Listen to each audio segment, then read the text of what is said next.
reaching St. Lucia's only 100% digital television station, Hot 7 TV.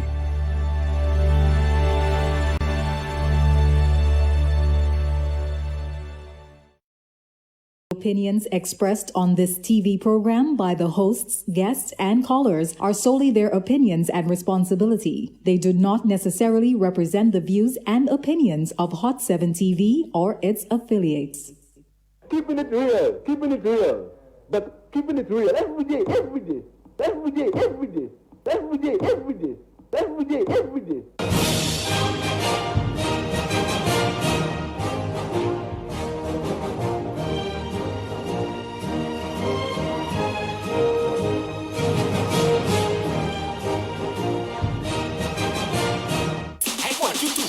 Mr. Butch, vote Mr. Butch, vote Mr. Butch, cause you ego regret your vote. There we go now, vote Mr. Butch, vote Mr. Butch, vote Mr. Butch. So how y'all fellas stop the music on? I just starting to dig the music, y'all finish the music on. Taking the whole tongue, take nuka aleticola, nuka piche yo convon. Let me go people, right now there. UWB, let me go now. Vote Butch, vote Butch, vote Butch, Big Daddy. Now vote Butch, vote Butch, vote Butch, Big Daddy. Vote Butch, vote Butch, vote Butch, vote Butch, vote Butch, vote Butch, vote. That's right, folks. That's it. Big Daddy. Big Daddy, I tell you, boy, folks. It's gonna be hot in here tonight. I don't know about Big Daddy. I know it's gonna be. What's going on there now? What's going on there now? This thing freezing up on me there, folks. Freezing up. It's getting hot in here, so that freezing up gonna warm up in a bit. Good night, folks. Good night, and welcome once again to another nighttime episode of Keeping It Real, into our 4th year now. We celebrated 3 years on the 19th of June, and now we're into the 4th year. You know how that works, right? You know how that works. Good night to those of you all over. Let me get it right. All around St. Lucia. Good night to you. In the north, south, east, west. I ain't got time to call everywhere. Entrepot, wherever. Grosy Lake, Ansaba, Monchy, Soufre, Font Saint-Jacques. Now everybody wants me to call a name. Good night, Rose Hill. Good night, Mondedon. Good night, Bobono. Everywhere. Good night. Good night to those of you in the diaspora, of course. Can't forget our folks in the diaspora. They're tuned in all day, every day. And in the night too, on Tuesdays, of course. Don't miss it. And of course, the Keeping It Real warriors who tune in for a second dose during the replay on Sunday afternoons at 4 o'clock. Good night to you. And of course to the man Champagne and the original crew out there listening on radio. Good night to all of you too. See, fellas. Good night to all of you. Thank you so much for joining me, folks. Tonight is going to be a special night. A lot of in-depth conversation is going to go on. It's going to go down. Right here, I think I should engage in some H2O lubrication right now. Get the vocal cords ready. Hey, you like the bow tie tonight? Special. Wore it just for you. That's right.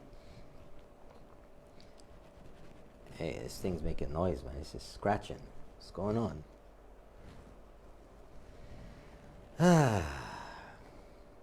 Thank you for tuning in, folks. Thank you. So, what's the big news today? What's the big news? Tell me what's the big news today.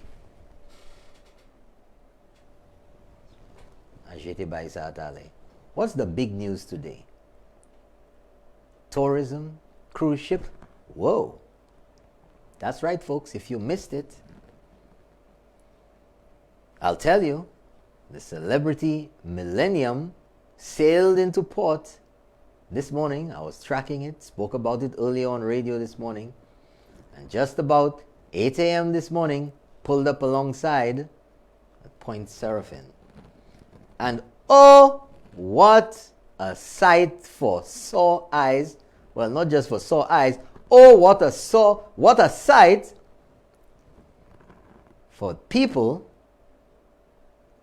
who have not been working since last year. Yeah. The start of things to come. That we have to learn to live with the new normal. Everybody's wearing a mask nowadays. That's the new normal. You wouldn't have thought 1.5 years ago, January last year, somebody told you you'd be walking around with a mask on your face. Say, you crazy. But, you know, there's a lot behind that story. The celebrity millennium coming in today. Because, you know, I had made my predictions before the cruise ship came in today. And I made the very same prediction about other things. But I will get into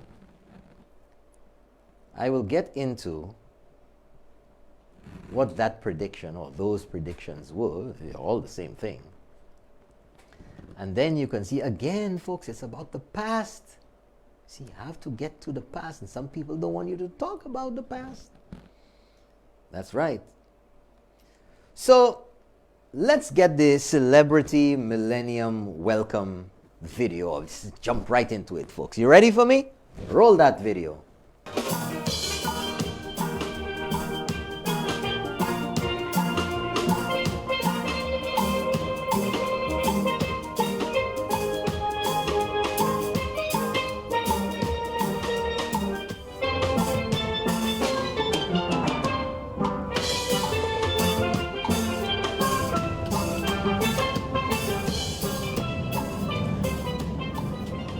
Russell, man, thank you.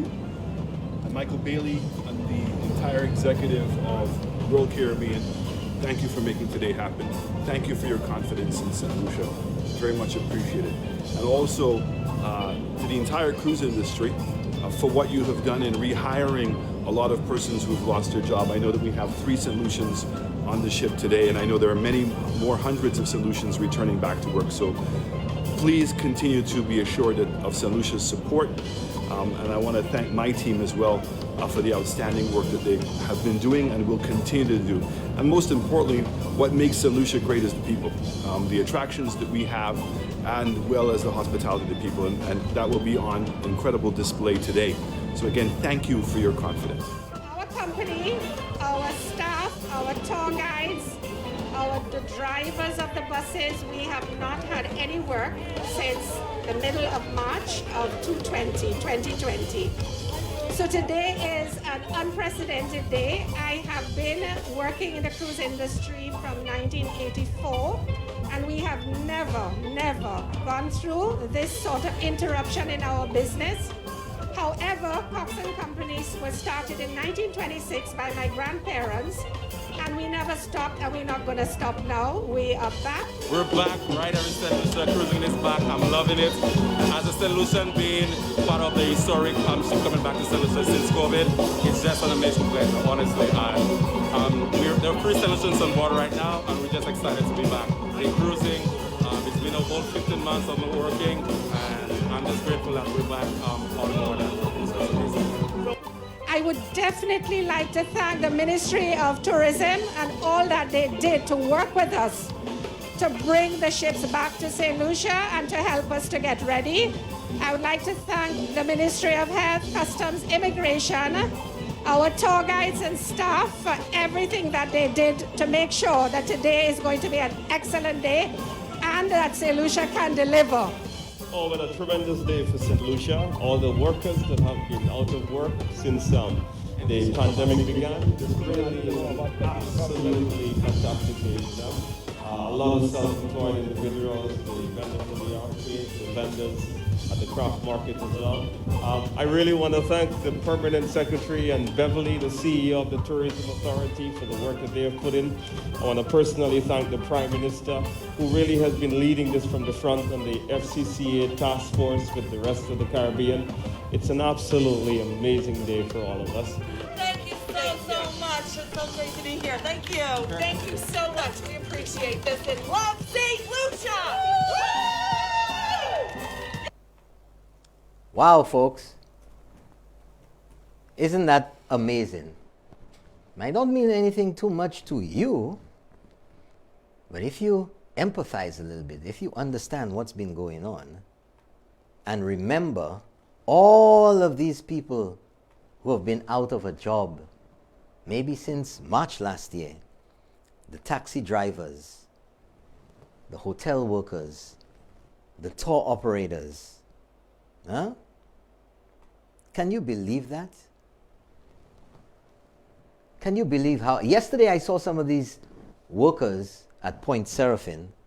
They were walking down, you know, this cool and easy walk. Cool and easy walk. They were walking down to work to get things ready and everything. And I'm telling you, it was absolutely fantastic. It was a breath of fresh air for them. They felt good.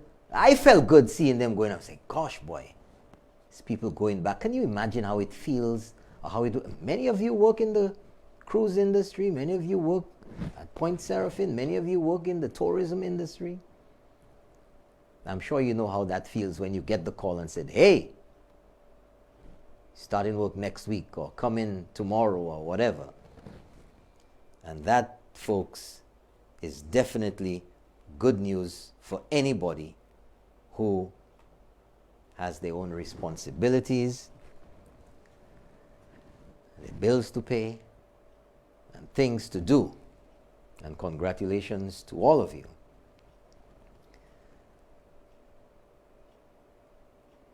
But how did we get here today? It wasn't a miracle. It wasn't an accident.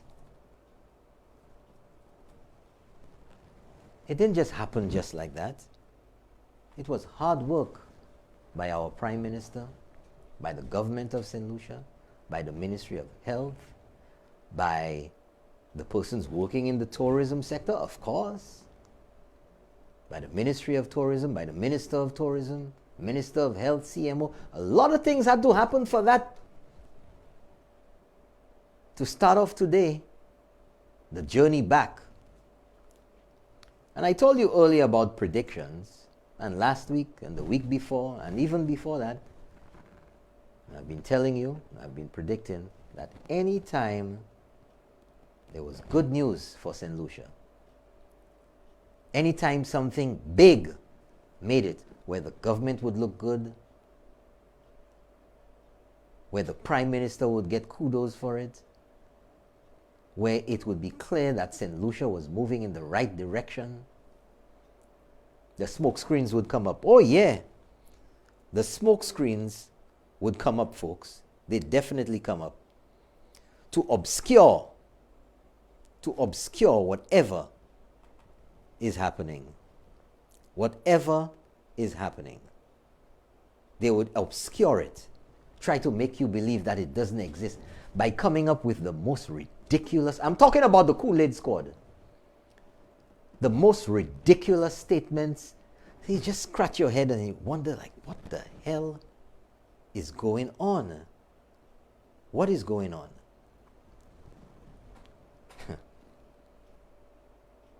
Well, I'll tell you, sometimes it's not only now, and that's why I keep saying and repeating here that hindsight is 20/20 vision. And we have a battle now going on. Who's the better leader? You know, people want to get into that. And we had all the doom and gloom. We had all the negative remarks. We had all the disparaging remarks, all the throwing St. Lucia under the bus remarks. Anything that could be said by the Kool-Aid Squad against anything that this government did. Lock down the country, they complain. Open up the country, they complain. Fix the roads, they complain. People don't need roads. Start the airport, they complain.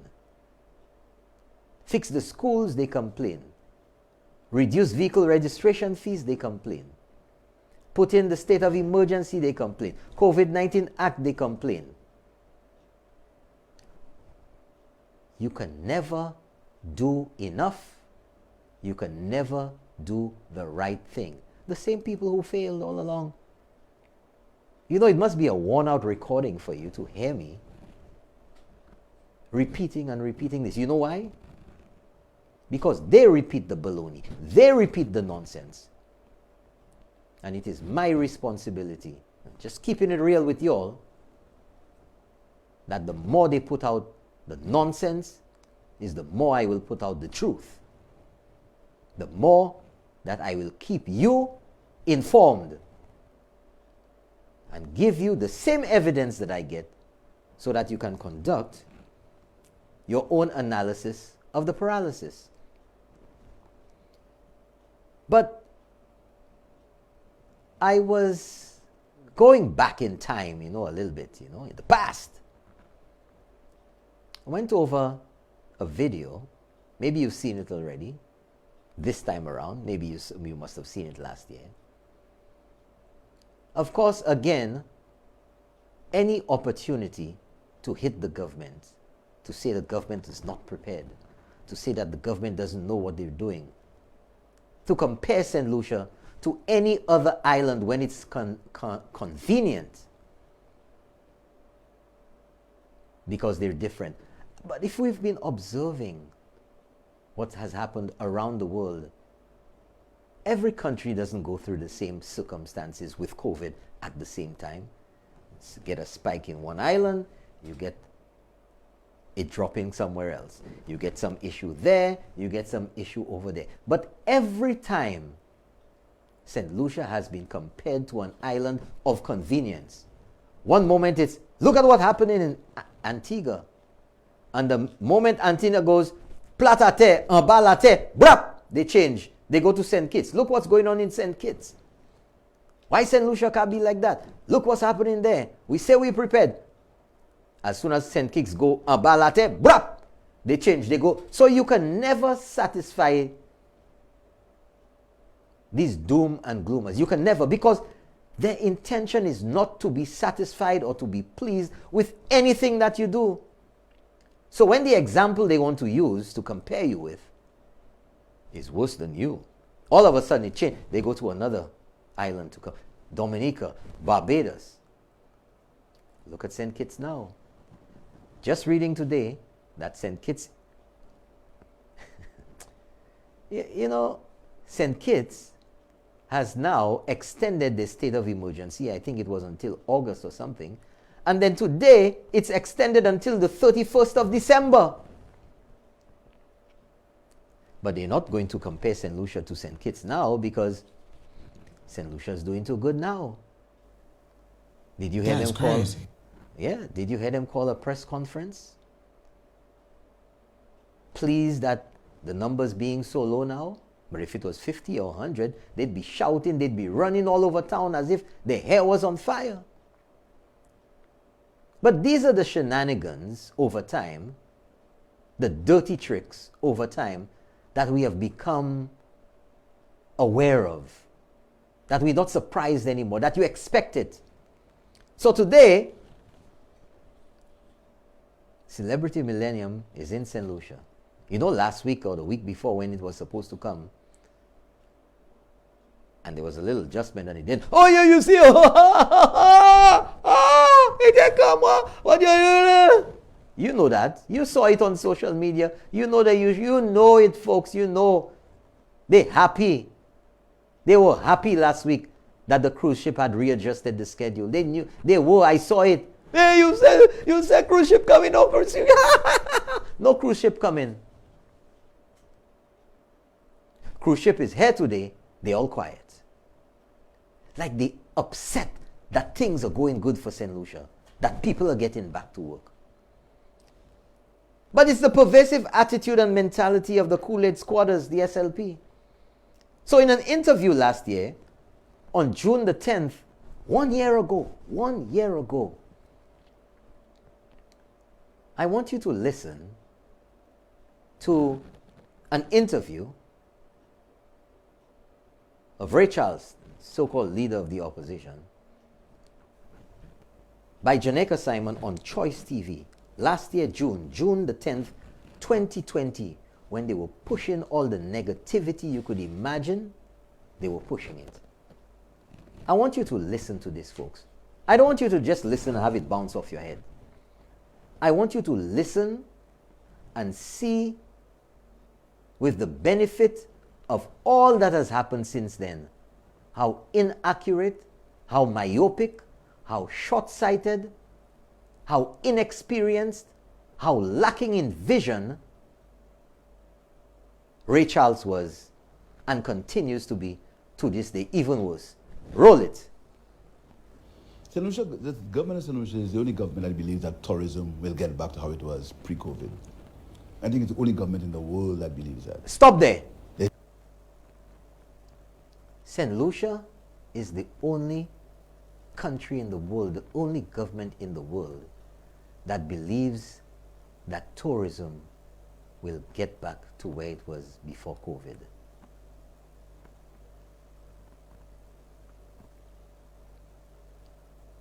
Folks, let me tell you something. You know what? Keep rolling. Keep rolling. There's no other government. There's no other government, I think, who believes that except the government of St. Lucia. So what do? We continue with business as usual. We continue to build an airport based on the fact that our airport would get its income from arrivals. Are you serious? Pause that Do there. you really believe? Are you serious? What's happening at Huanora now? What's happening there now? Was he serious? Did he understand? But I'll come with my analysis of the paralysis. Keep rolling.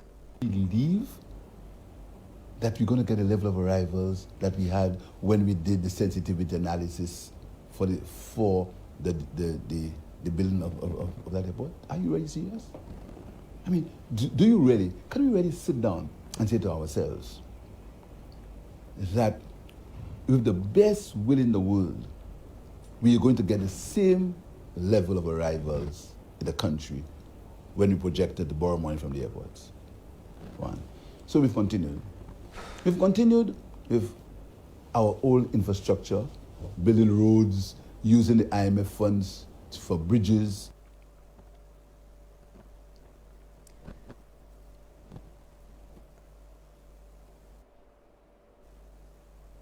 Does this man understand anything? Or was he just, is he still playing at a piano, Ray Charles? Aveg. Can't see anything. Because it does not seem to me that he has a grasp for anything at all. Tell you about it, former tourism minister.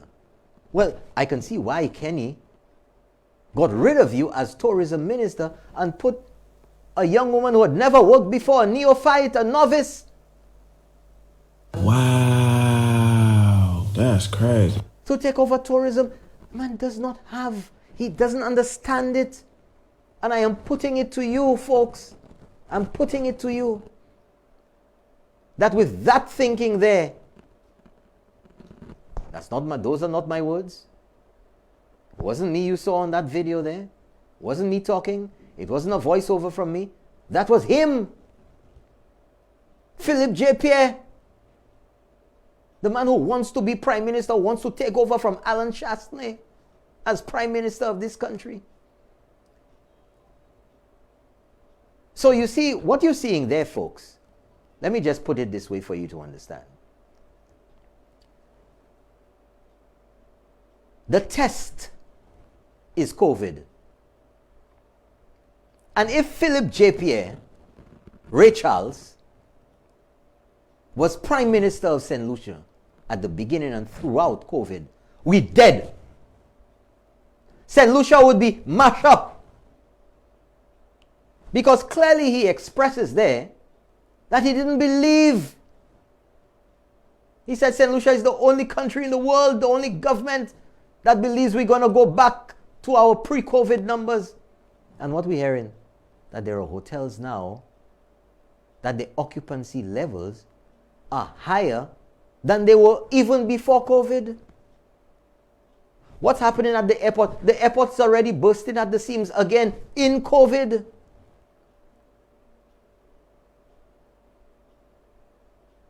So where is the understanding? So what would he have done? in COVID if he was prime minister. They're going mad, mad. All they try. They're going mad, mad. And it's looking bad. What would he have done? He's already told you. He didn't feel that tourism would rebound. He didn't feel that anywhere else in the world was doing anything. I mean, the man's out of touch. No connection with what's happening, the reality of it in Europe, in the UK, in Canada, in the US. Is he not aware? Was he not aware then? What was his plan for St. Lucia then? Just lock down the place like platate, flat down platate, that's where we would be. Because getting to where we are today, with the celebrity millennium pulling into Castries, didn't happen out of the blue sky, you know. A lot of work had to be done in the background for that to happen today.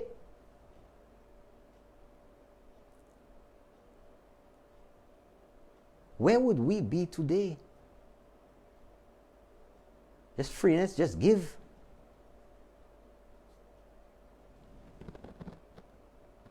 No wonder we were in that situation, because that's the kind of thinking when they were in office.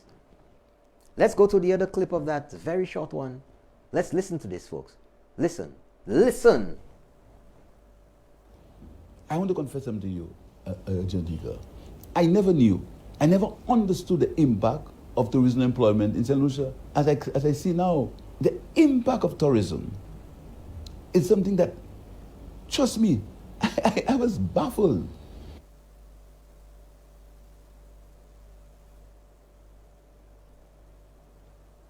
Play that. I don't think I understood that properly. Play that again for me. Folks, listen to this. Man who wants to be prime minister, supposed to have a grasp and understanding of what is happening in St. Lucia. The man who was deputy when we had the worst unemployment figures in the history of St. Lucia. The man who touts that he was a minister of tourism. The man who touts that he was a deputy prime minister. And he challenged the speaker to adjourn the House of Parliament so he could go home or to his office to get the letter that he received, appointing him as deputy prime minister. A man who was supposedly had all of that exposure. But of course we heard from him, he only has one passport. He's a black man. And he's never lived anywhere outside of St. Lucia. Well, it seems to me this man have no exposure. Not even in government, anything rub off on him. I mean, this is jaw-dropping. It is incomprehensible. A man who wants to run the country can be so clueless. A man who was Minister of Tourism and was replaced for a 21-year-old neophyte, Menisa Rambali. This is incredible. Play that last clip again for the people, for it to soak in. Don't take my word for it. Listen well. Roll it. I want to confess something to you, Jadika. I never understood the impact of tourism employment in St. Lucia. As I see now, the impact of tourism is something that, trust me, I was baffled.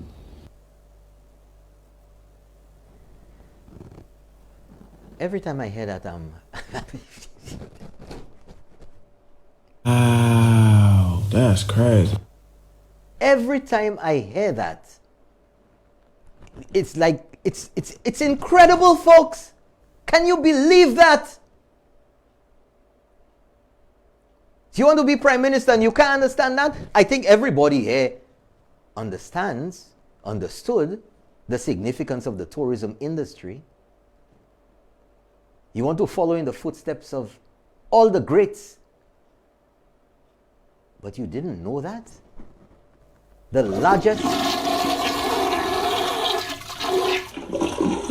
largest sector in St. Lucia. You were deputy for how long? It eludes me how you would not know the significance of that.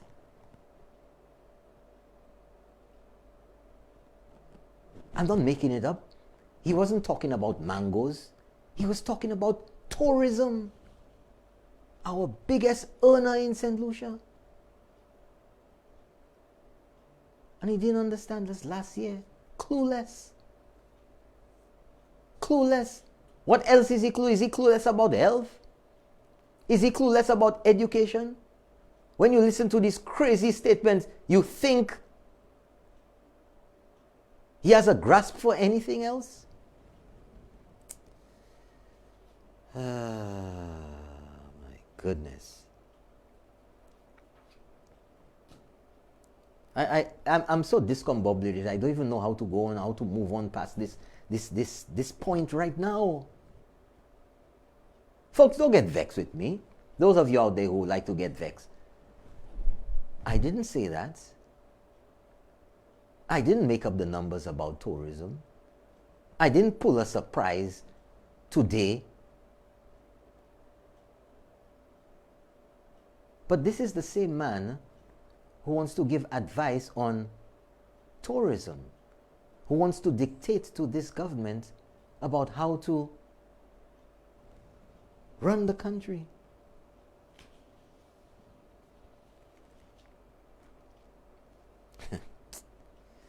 But today, let's move on. I mean, this is so.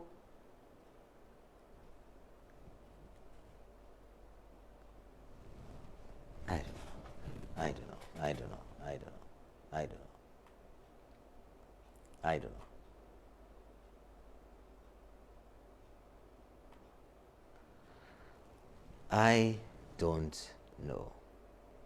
We'll take a quick break and we'll be right back. Take a quick break and we'll be right back, folks. I gotta get myself together. Keeping it real. But keeping it real every day.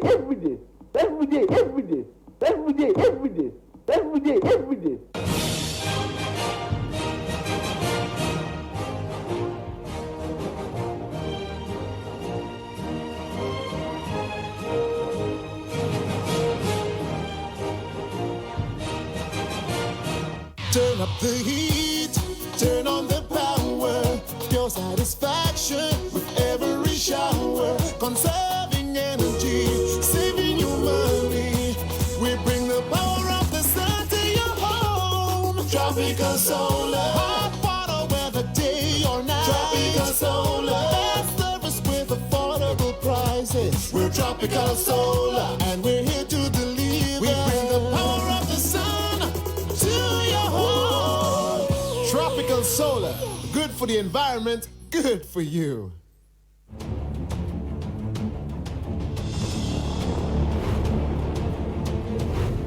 We said it was coming, and now it's here. Free-to-air island-wide coverage of Hot 7 TV is now available. No internet or cable required. Just purchase our digital antenna, and with that one-time payment, receive free HD TV for life. Join the free-to-air digital TV movement. Watch HD quality TV no matter where you are on the island, and never have to pay for TV again.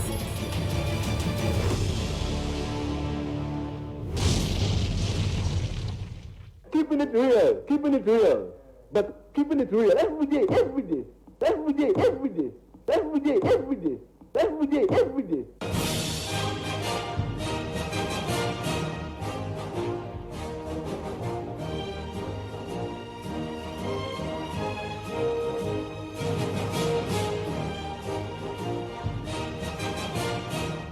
Welcome back, folks. Welcome back.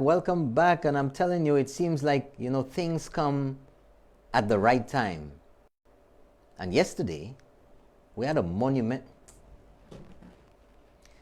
event in St. Lucia yesterday that didn't get too much coverage from our local journalists. I'm very saddened by that lack of any significant coverage, because things like that, stories like that, are significant because they encourage our young people to get involved in, to aspire, to do things, to excel, to be, whether it's a mechanic, whether it's a pilot, whether it's a teacher, whether it's, you name it, a carpenter, whatever. And yesterday, one of the most historic happenings in the world ever occurred right here in St. Lucia. And let me see how many of you know it. How many of you heard about it? That should be news for the rest of the week. Qantas, which is an airline down under in Australia, flew non-stop from Brisbane, Australia to Huonora International Airport in Viewfort, St. Lucia. A flight of more than 10,000 miles, folks. More than 10,000 miles and lasting 16 plus hours, almost 17 hours non-stop.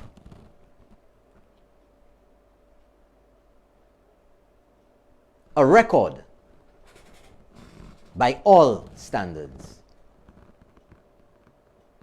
There are pilot friends of mine that I spoke to who told me they were following that flight, they were monitoring that flight online.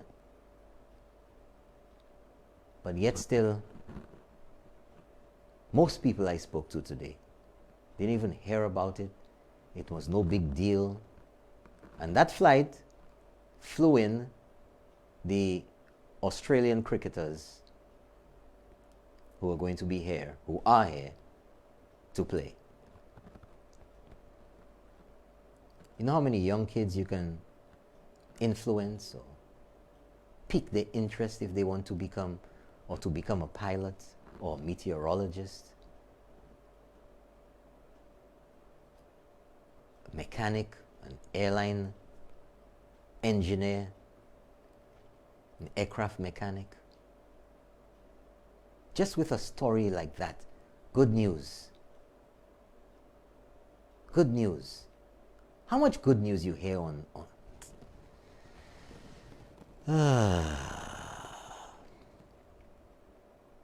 all of a sudden now, we hear about the copycat effect, you know.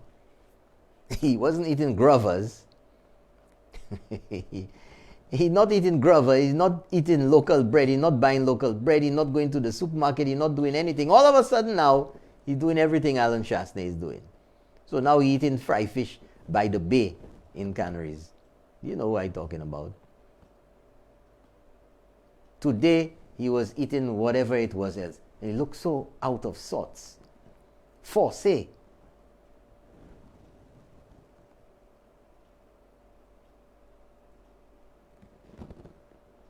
But all of it is just meant to distract you from what this government is doing. Because there's lots of news, lots of stories, lots of things happening. Cruise ship came in today. Do you hear anything much about the hotel and convention center or conference center that's going up at Point Seraphim, Marriott Courtyard? How that's going to enhance in these COVID times? You hear anything about the breaking down of the stores down there at Point Seraphim and building a multi-story complex there? Commercial space and residential and everything. You hear anything about that, folks? Why? I will continue to ask why, and I will leave you to come up with your own conclusions. Why is it that our local press is so adamant not to report on the good stories? A little thing here and there, but the coverage, there's so much to cover. The projects, what the government is doing. Nada. Nada. And today, again,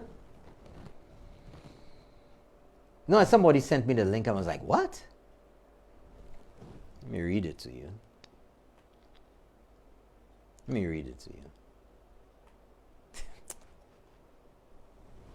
It's appeared in Loop News. St. Lucia needs many election observers. Claudius Francis. Well, I almost fall down platate. But not that anything too much is bad about that. You know, you observe, make sure everything's all right, whatever. That's okay. But the story says, a former electoral commissioner says the need for election observers in St. Lucia is extremely critical. Really? Is extremely critical? But why? And then he goes on to say,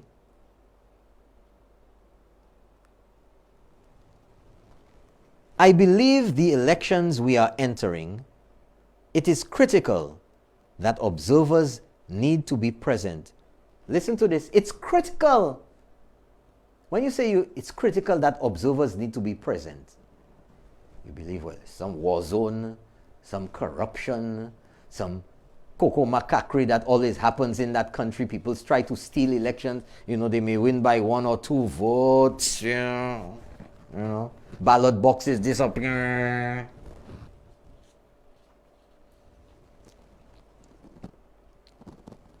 He goes on to say, not because there's been a history in St. Lucia of irregularities in elections. In fact, elections in St. Lucia since independence have been conducted freely and fairly.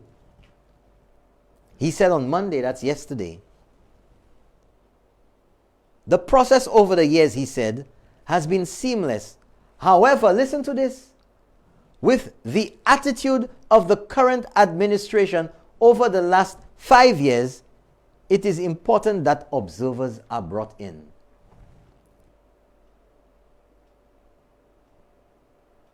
There have been too many things with too many traditions we've seen broken in the last 5 years for us to say the past will guide us. So he's saying you can't say that elections have been fair and good in the past. You can't go on that. You have to suspect the worst now.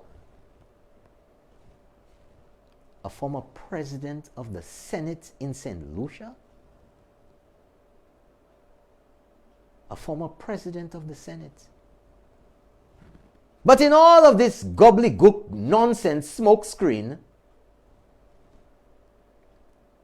he gives not one example that would cause you to believe that it's critical that you have observers here for elections. He doesn't give one instance of what traditions have been flouted. In fact, I want to make something very clear to Claudius Francis and to everyone out there. That traditions, and going along the same path, convention is not the law. It's not the law. Where the law says X, it doesn't matter if you've been doing Y for 100 years. It's just like a guy driving on the road every day, speeding. Say, officer, but for the past 5 years I've been driving at 80 miles an hour. Nobody ever give me a ticket. That's convention. That's traditional. So why you want to give me a ticket now? Because the darn law says so.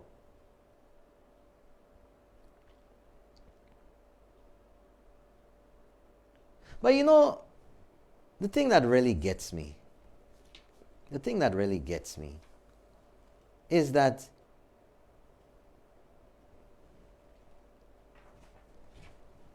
where's Claudius Francis when people who deep down in the belly of the party he loves so much, the Kool-Aid Squad, everybody knows Claudius is a mama labor. Nothing wrong with that. They have mama UWPs too. Nothing wrong with that either. I don't care. I know Claudius Francis personally. I don't care if he's a mama labor. He never bring that nonsense to me anyway. We don't get into that kind of thing. But where was his voice when certain people deep down in the belly of the Mama Leba made terroristic statements about putting on social media, putting a grenade and throwing tear gas and bombs in our House of Parliament? Where was his voice about that? In condemning that? I don't recall hearing anything. I don't recall him writing or putting out an article in the press with any vague statements or any categorical statements about that. But he just beating around the bush, around the ring, Catherine. Not saying anything there. Just innuendo. Innuendo. Trying to make people jump to conclusions, trying to malmene yourself. That's what you call the 3B's principle. Bullshit baffles brains. That's what's going on there. I don't hear him talking about anything of the sort. But then again, I think Claudius is very well aware of shenanigans around elections time. Like 1979, when apparently there were plans afoot that they couldn't stop. Even when they won, they mash up the place. Mash up Castries, remember Plywood City?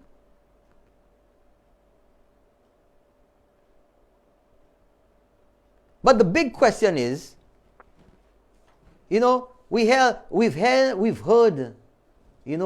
the little currents of it, and that, in my opinion, was the watershed where you start hearing the talk. Because you know why? Because the Kool-Aid squad has seen the writing on the wall that they're going to get licks at this upcoming elections. So you know what? They pull in a Trump now. They're beginning to start the insidious undertones of irregularities, of things happening. So Leoped, they can say, you see, we said so. That's what's going on there, folks. That is what is going on there, because I don't see any evidence to support the suggestive nature of that story or what was reported to have been said by him yesterday. State what you want to say. What has happened to cause you to believe that a man like you has absolutely no difficulty with words? But all of a sudden you're beating around the bush. Things that happened in the past. What things? What evidence? Tradition. Which traditions? You want observers. Comme si they say, yon se pays à côté yoni la je, bagay ka fet la. You want observers to come and observe elections in St. Lucia. Well, you know what? I'll tell you something. The Prime Minister said to me today, bring all the observers they want. All, and bring double. Bring all the observers. No objection to observers. I asked him about this. He said, Mr. Prime Minister, you see the story here? Of course, he said, Norbert, I have absolutely no fear of observers here in St. Lucia. So what is this all about? Constantly the doom and gloomers giving people that impression that bagay mal, bagay ka quasi saintly si tout.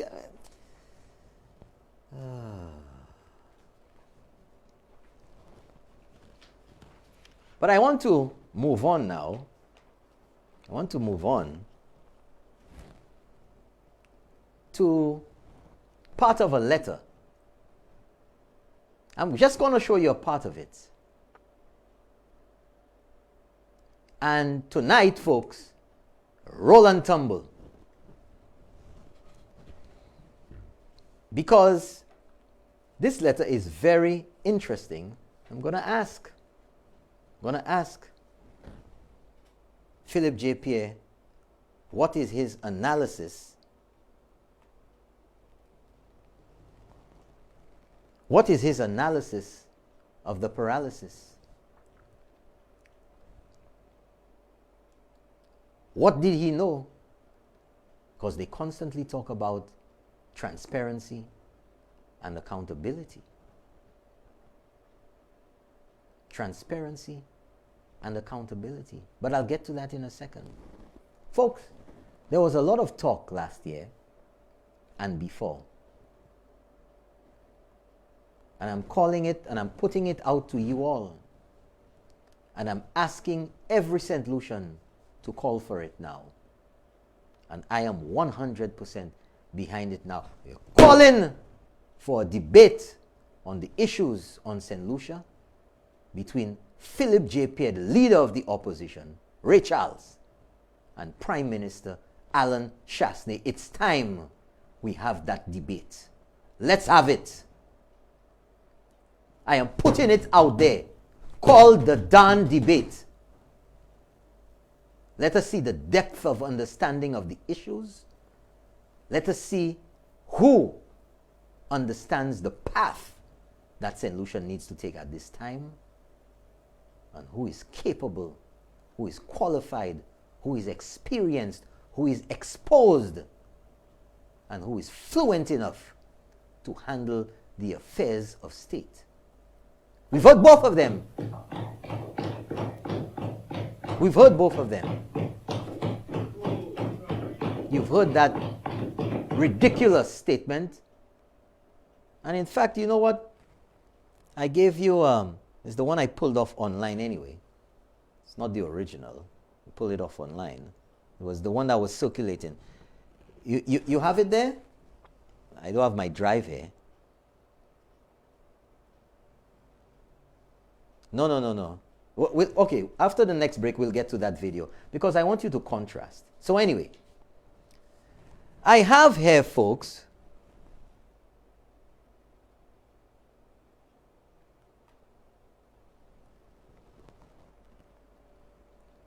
a letter to a bank in England, in the UK. Well, part of a letter. Well, that's what I'm going to show you. Part of the letter. A letter of authorization to a bank in the UK. And I'm going to ask Philip J. Pierre whether he knows anything about that letter. Whether he's seen that letter. And if he hasn't, I'm going to show it to him tonight. I'm going to be asking questions, and he, Philip J. Pierre, will have to ask the questions. Because it seems to me, based on what I've seen, based on what he said, that apparently he has not been in the loop. He's uninformed. Put that letter up for everybody to see. November the 26th, 2014. Hold it right there. And this letter is addressed to Monty Rajwani, Barclays business manager, Barclays Bank PLC, Barclays Business Heathrow North, blah, blah, blah address. Dear Mr. Rajwani, opening of a new sub-current account. The High Commission for St. Lucia wishes to open a new sub-current account under the High Commission of St. Lucia. Account number 433-81285 and sort 20-47-34 using trade name High Commission for St. Lucia International Maritime Organization Mission Account. That's what he wants to call it. This is what they're requesting. That under the High Commission of St. Lucia account number 433-8125, they want to set up a new account using the trade name High Commission for St. Lucia International Maritime Organization Mission Account. The High Commission for St. Lucia, in this regard, wishes to inform that the two approved and authorized signatories, the two people that can sign for that account, will be Dr. Ernest Hille, the High Commissioner, and Dr. Walid Jufali, St. Lucia's permanent representative to the International Maritime Organization. The address for the account will be the St. Lucia Mission to the IMO, care of St. Saviour's House, Utiwe Baila Lemwe. Walton Street, London, thanking you for your assistance in the matter. I'm not going to give you any clues, Philip J. Pierre. Investigate that. The people of St. Lucia should have a response to that letter. Right? The people of St. Lucia should have a response to that letter. Now, let's deal with the law. Let's deal with the law. What I want to know is, did you, Philip J. Pierre, give permission for that account to be created? I'm just asking questions. Did you give permission for that? I want to know of Dr. Kenny Anthony. Kenny, did you give permission for that account to be set up? We had a Minister of Foreign Affairs, Alva, call him for me there. Alva Baptiste. Did you give permission for that account to be set up? Alva! Foreign Affairs Minister should be the first one, direct contact. Did you give permission as St. Lucia's Foreign Affairs Minister for that account to be set up? Call him. Alva! You the leader now. How much money was put in that account? How much money? That's what I want to know. The people of St. Lucia want to know. I am asking Philip J. Pierre. How much money was transferred into that account? I'll also ask you another question. How much money was transferred out of that account and deposited in whose account? And what was that money used for?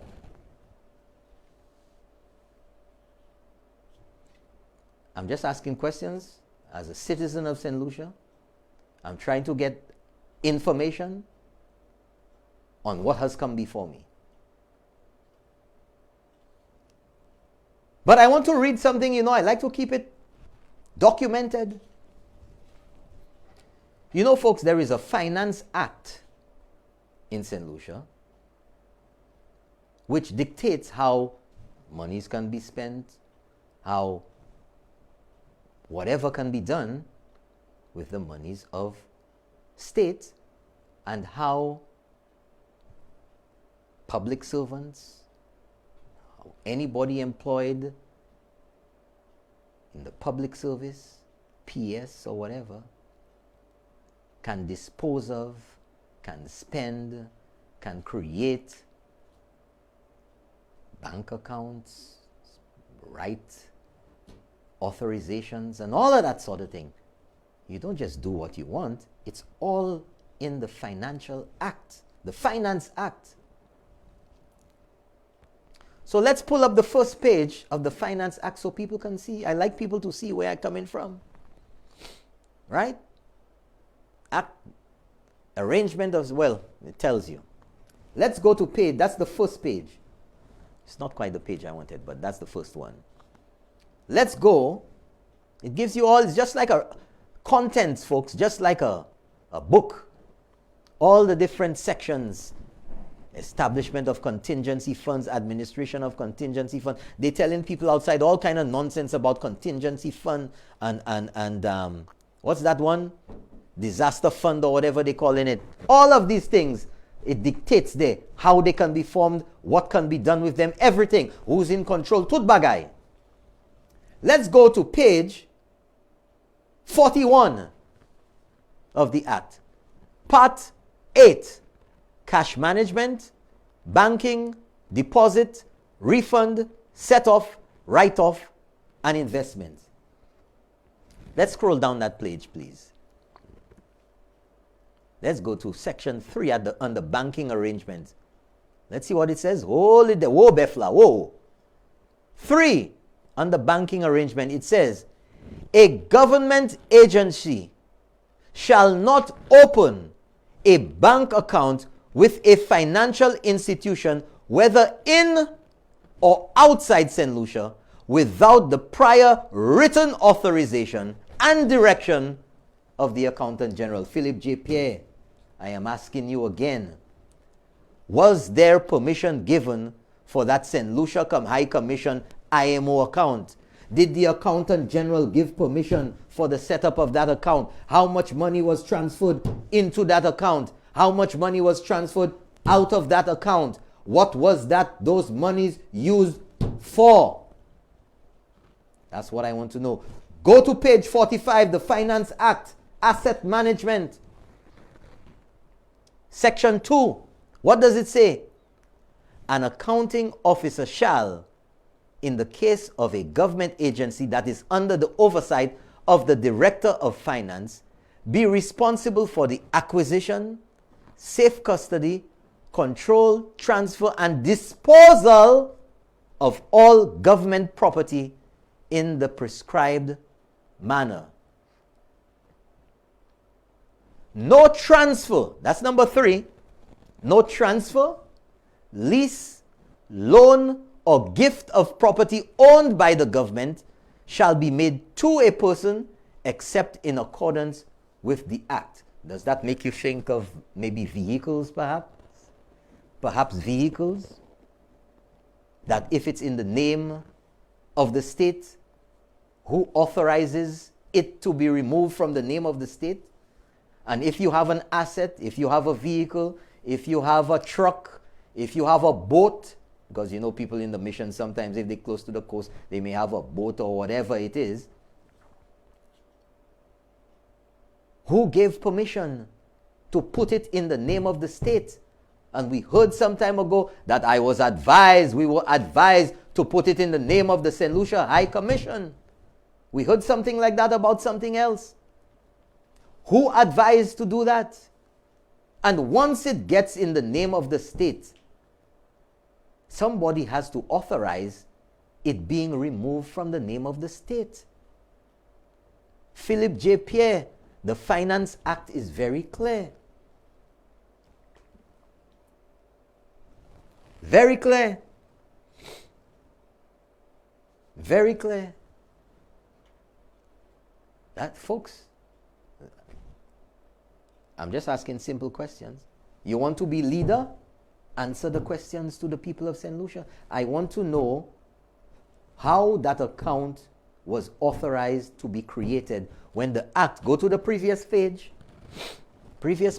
where it says, go down to section 3, where it says,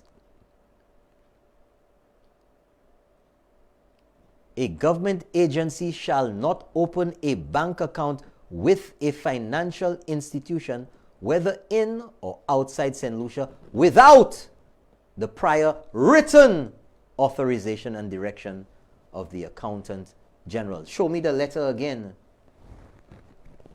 The one before that. 2 before that. There we go. From the St. Lucia High Commission, a letter to the bank saying the High Commission for St. Lucia wishes to open a new sub-current account. Who authorized the High Commission to do that? And it says the signatories to the account, to a St. Lucian asset, a bank account, that the signatories would be Dr. Ernest Hile and Dr. Walid Jufali. Who authorized that? Was it Philip J. Pierre? Was it Kenny? Was it Alva? Was it Alva, Minister of Foreign Affairs? I want to know. Alva! Let's take another break. Oh boy, time is flying tonight. Let's take a break and we'll be right back, folks. Keeping it real. But keeping it real every day.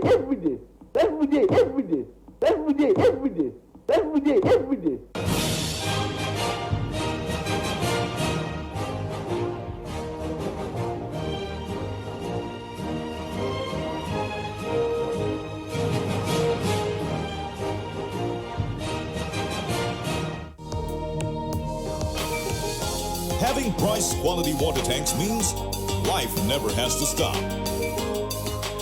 Our tanks are built locally and strong. Choose from a variety of sizes and make it your own. Price, built for living, built for life.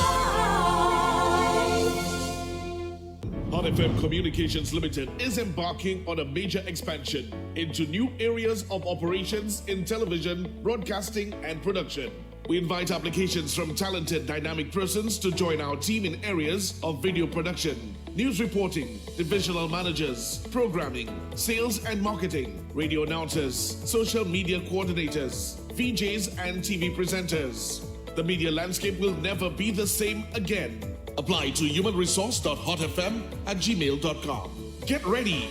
Join our team. Keeping it real, but keeping it real every day, every day, every day, every day, every day, every day, every day, every day.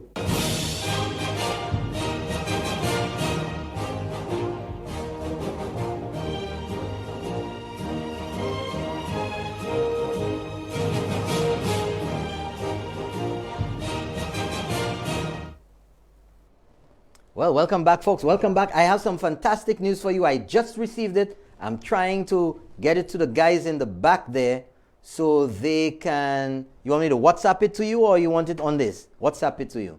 I got some great news there, folks. Just give me a second here, folks. This is live TV.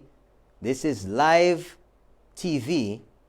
And I am getting ready to send it over so it can come up for you. I'm not going to tell you yet, so it can come up to you, so you can see it as I'm reading it. I have not read it yet. I just got it. Let me see. I'm trying to do so many things here. Let's see here now. Go up to this. It's great news. Don't worry. Good news. Good news for St. Lucia. And I am going to... Oh boy, I'm getting messages up the wazoo now. Everybody's trying to get the inside scoop, folks. Great news. And you know the evidence is what you need. The evidence is what you need. Not what people say, not the doom and gloom, but the evidence is what you need. 2 and 3. Okay, I send them to you 1, 2, and 3. You can see which one's the first page, then the second page, and then the third page, which is about 1/3. If you could get that up there for me quickly. You got it? Folks, let me just pull it up here so I can, well, when it comes up on screen, you'll be able to see it and I'll read it with you at the same time.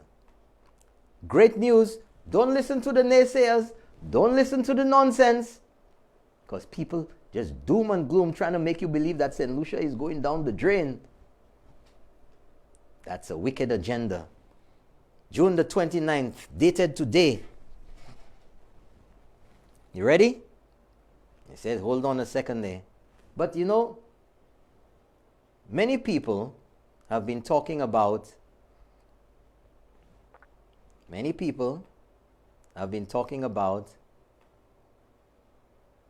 okay, which one is that? Okay. All right. In fact, ooh, gosh, I gotta put something up here. Yeah. Ready? Okay, good. Folks, hot off the press, media release, June the 29th, 2021 today. And that is coming from Carrie Chris, the Caribbean Information and Credit Rating Services Limited. Carrie Chris reaffirms adequate credit worthiness ratings for the government of St. Lucia. Well, give me that applause there, man. Well, well, well. All the doom and gloom. All the doom and gloom, folks. Carrie Chris, BBB minus.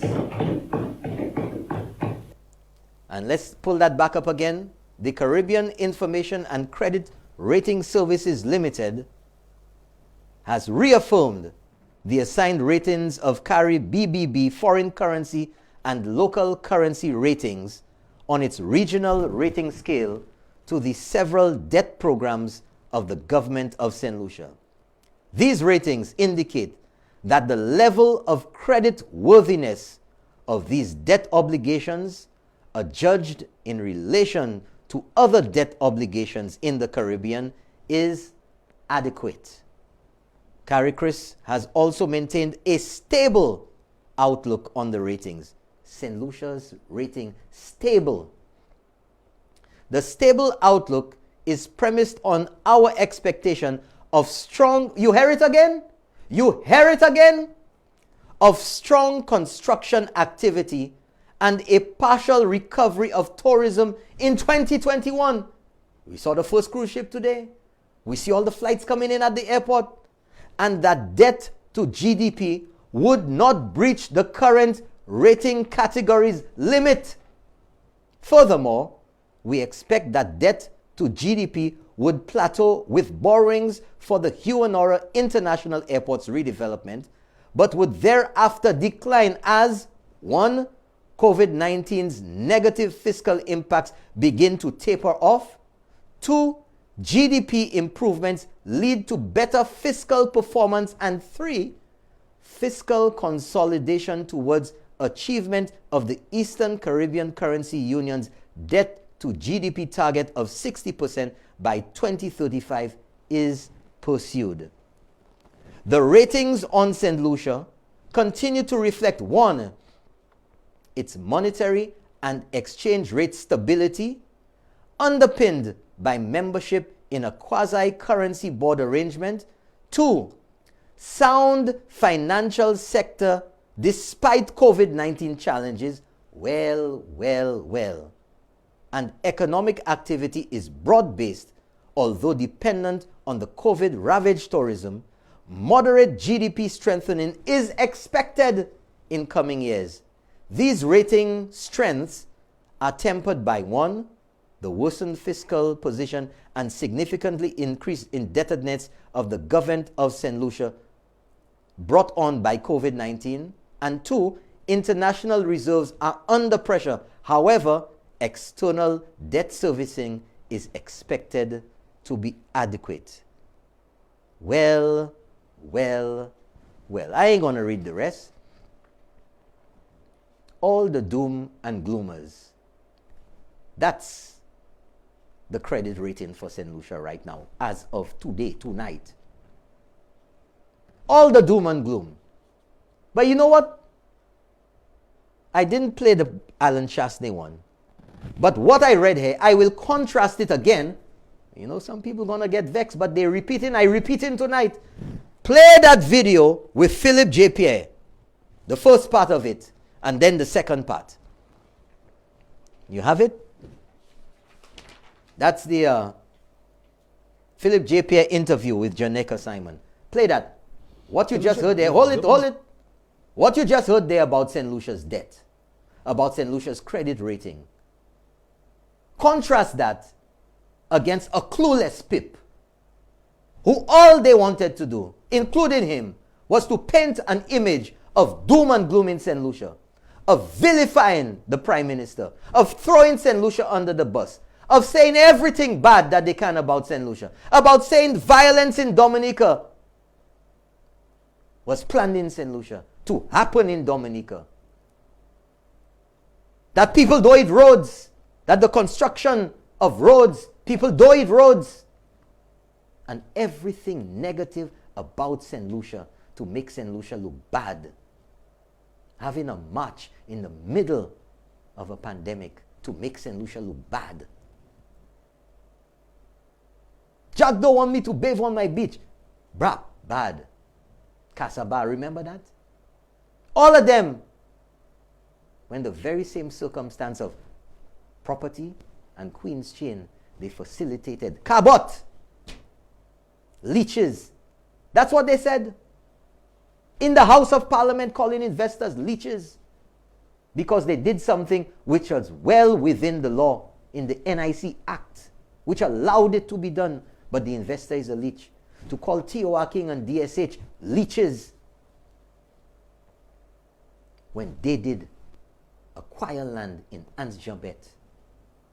Totally contrary, hypocritically different to what they're saying about investors being leeches when they acquired land to facilitate a foreign investor for a dolphin park at Ansjabet, which they opposed for Pigeon Point here. You see the hypocrisy? You see the hypocrisy?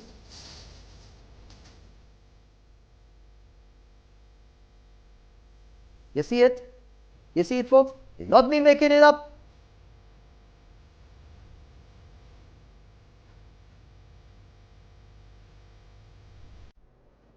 Folks, it's not me making this up. I'm not making it up at all. The evidence is there. The statements are there. The words are there. In fact, let's have Philip Japier again now and see how even more ridiculous, how more asinine that statement is. Lack of vision, lack of understanding, lack of exposure. And don't get vexed because I say so, because it is based on the evidence, my analysis of the paralysis. Listen to what he had to say last year and tell me whether it is in sync with what is happening. And if it is not, it means that he cannot and has no understanding for the tourism industry, for where the world is going, and where St. Lucia should be in the grand scheme of things. Roll it! St. Lucia, the government of St. Lucia is the only government that believes that tourism will get back to how it was pre-COVID. I think it's the only government in the world that believes that. There's no other government, I think, who believes that except the government of St. Lucia. So what do? We continue with business as usual. We continue to build an airport based on the fact that our airport would get its income from arrivals. Are you serious? Do you really believe that we're going to get a level of arrivals that we had when we did the sensitivity analysis for the building of that airport? Are you really serious? I mean, do you really, can we really sit down and say to ourselves that with the best will in the world, we are going to get the same level of arrivals in the country when we projected to borrow money from the airports? One. So we've continued. We've continued with our old infrastructure, building roads, using the IMF funds for bridges. The next one. I want to confess something to you, Gentica. I never understood the impact of tourism employment in St. Lucia. As I see now, the impact of tourism is something that, trust me, I was baffled. But being deputy for so long, let's not absolve anybody here, because we're keeping it real. I keeps it real with you. Let's hear about what happened, the something that happened 2014. Another interview, this time Kenny and Jadia. Let's have that one. Let's have that one, and you see, go back in time, the pattern of behavior, the consistency of being unable to understand what's going on, of how to run the affairs of state, the total clueless statements you heard there. And let's hear 2014. Drop it. Something happened. Could not borrow. What happened? Roll it. That's why they don't want you to hear the past. But something happened. Something happened that made the situation different. And it is the first time St. Lucia has experienced this. This time around, we could not borrow to finance the deficit. That is the crux of last year, and this is where the crux of the problem is. We wanted to issue bonds of $266.5 million. But we actually were able to raise only $45.5 million. That's a significant difference. In other words, we were not able to raise $221 million. Likewise, we wanted to raise short-term loans of $38.9 million, but we were only able to raise $29.3 million. Again, a shortfall of 9.6 million. So what has happened here is that we cannot turn to borrowing to fix up our deficit because banks, individuals, and institutions who used to lend before are no longer lending governments. They're insisting that they will lend you if you get your financial house in order. And in our case, getting our financial house in order means that we have to bring down our fiscal deficit from where it is at 5.8% below 4%. That's the key.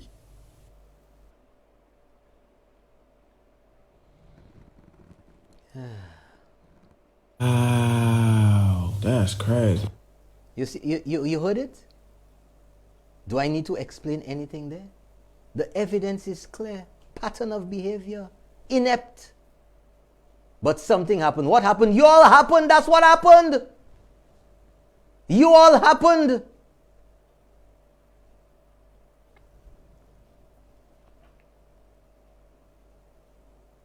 But you know, the smoke screen again.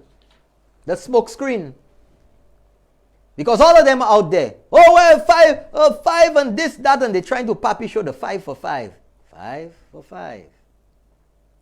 I know y'all didn't, because they expect people to forget because it happened so quickly. Not like we will inject $100 million immediately into the economy.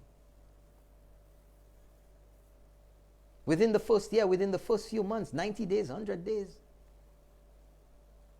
Put up 5 to stay alive. Pattern, not that one, the other one.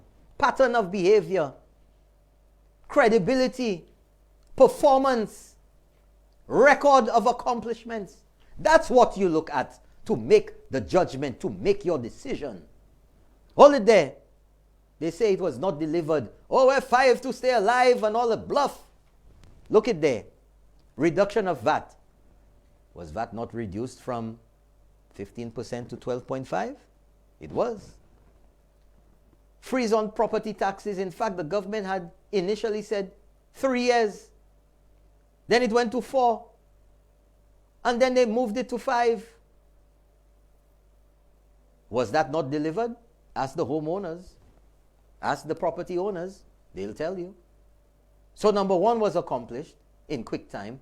Number 2 was accomplished. Number 3, waiver of outstanding hospital bills. Oh, yes. That's number 3 of 5 to stay alive. Those of you who owed hospital bills, you know darn well.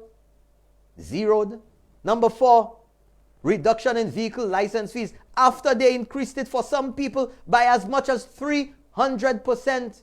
From about 100-something, 200-something to about $600-700.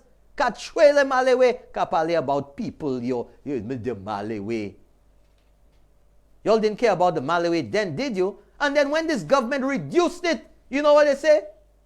You ain't reduce it enough. I mean, the audacity of these guys. You ain't reduce it enough. Number 5, doubling of school transport and the school feeding programs. Did that not happen? In fact, as a matter of fact, they cut them. They cut them, both of them. Way down. So as you can see there, folks, 5 to stay alive. They tried to pappy show it then. Even now they're trying to throw shade on it. But it was achieved. It was accomplished. So let's go now to 5 for 5. There you go. Number 1, to introduce unemployment benefits. You know why? Because there were none. That is why it took a little time to get the NIC to do that. There had to be an amendment to the NIC Act because the NIC, under the law, under the NIC Act, was not set up as unemployment insurance. It was for benefits, for pension. It was not set up for that. Because the benefits that you get from the NIC right now, you pay for them. And over time, the deductions of your salary and everybody else's, and with the investments that the NIC make, like giving a loan to Cabot and making interest, is what keeps the program going. You don't expect to put money in there and not earn, not do anything with it, and expect it to make little ones. You have to invest. You have to give loans. Number 2, monthly assistance for the needy. That was increased from what the previous administration had there to almost double. Save parents money on school books because the students are going to have the tablets now. All of them. All. And not just that, no books, because all the books are going to be in electronic format. E-books, they're going to be on those tablets. You want to see? Well, the record is there that the previous promise was met. VAT reduction, the government has promised to reduce VAT again, in this instance, from 12.5% to 10%. But they want to, you said you're going to eliminate VAT. The eventual elimination of VAT. That is what was said. So, VAT reduction, this government has a record of living up to its word. And what's the next one? Medical care for all, health insurance. The government is well advanced in discussions on that. And that is going to happen. Of course, you have the record of the government to go by, don't you? Just like you have the record of the Kool-Aid squad of maladministration, of something happened, of not being able to borrow. Well, something happened that never happened before. That's their record. Minister's account, that's their record. Jufali, that's their record. Robert Ainsworth, that's their record. You want more? You want more? The roads, the terrible condition of the roads, that's their record. The schools, 1 million a year to fix all the schools in St. Lucia, whereas this government coming in 10 million a year in 1 year, spending double what they spent in 5 years in office, a full term in office. Wow, that's crazy. Who's performing? This government being able to, after being put under a balate with the Leahy law sanctions, and who bring it about? Who was politicizing the whole thing, make it a fiasco for St. Lucia? Who came on TV and radio and spilling all kinds of nonsense? Who had the DPP as a papi show, not giving evidence? Where the evidence? Up to now. That's crazy. Where is it? Mash up the police force. The first thing you said, Doc, the first department you mentioned was the Marine Police, where you said the critical department that it is, they would not be able to benefit from training and money and support from the US government. And the first department in the police force mentioned by US Ambassador to St. Lucia and the OECS, Linda Tagliatella. What's the first department she mentioned would be out from under the Leahy law sanctions? The Marine Department. But they can't. You heard anything from the Kool-Aid squad? Not one. Oh yeah, was Jolio Sec. Yo for sure. Nothing. Flush them fellas, man. Flush them. Haters, hatred. Nothing happy for St. Lucia. Not happy for St. Lucia. You know why? Because Alan Chastney and this UWP government that's been able to do all that. C'est pour ça yo fâché. Yo fâché. That's crazy. Yes.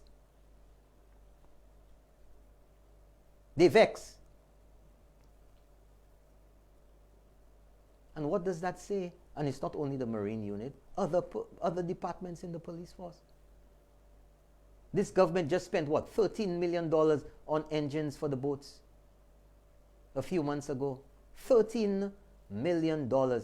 If we had been getting assistance from the US, that's $13 million that could have gone into other programs to doing other things in these hard economic times. Times that have been affected by COVID. But the sanctions are off, at least, even if it's just for the engines that they had been off. even if just for the Marine unit now, fuel and the cost of operations now, the US will support that.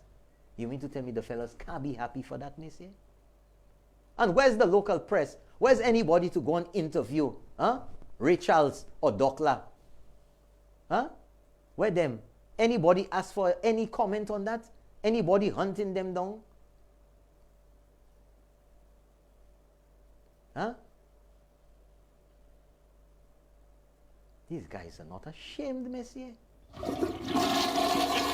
Flush them again, man.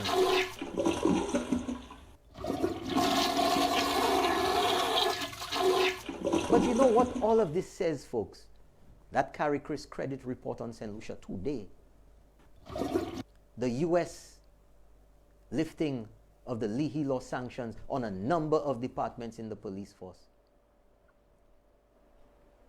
St. Lucia's ability under Alan Shastney, Prime Minister of St. Lucia, and his UWP team of ministers. What does it say to you? What does that cruise ship coming back to St. Lucia today?